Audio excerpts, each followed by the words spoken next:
Вода има се помалку. Освен за пиење, проблематични во регионот се и количините на вода за наводнување. Екстремно високите температури и долгиот сушен период доведоа до рестрикција на водата наменета за земјоделските површини од Виница до Свети Николе. 10 магистрален канал е секој ден со максимално количество на вода. Ги испорачуваме со рестрикција до речиси до последниот потрошувач.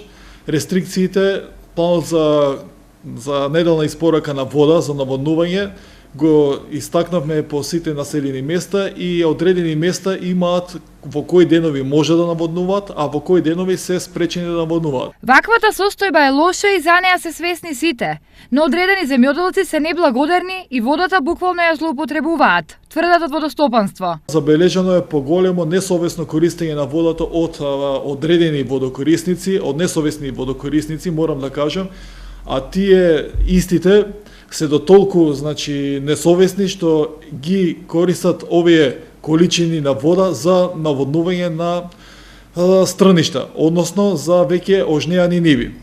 И покрај тоа што реагиравме во полиција, излегавме на лице место и ги најдовме неколку од нив, се уште се злоупотребува и се уште немаат свест дека водата е премногу значена во овие моменти.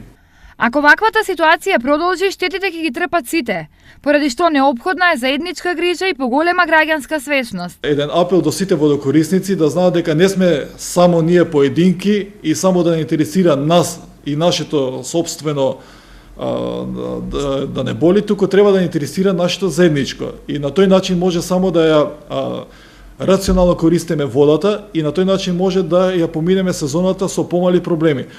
Инаку, потрошувачката на вода за наводнување во моментов е зголемена за енормни 60%. Ова е втора рестриктивна мерка на водостопанство, откако на почетокот на годината површините за наводнување со ориз ги намали за половина поради недостиг на вода.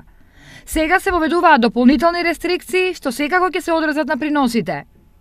Волку лоша година од аспект на водоснабдување регионот немал одамна, а летото ни оддалеку не е завршено. Со кратки паузи, високите температури и сушниот период ќе траат до крајот на месецов, а како исклучително сушен, во минатото се покажал и септември.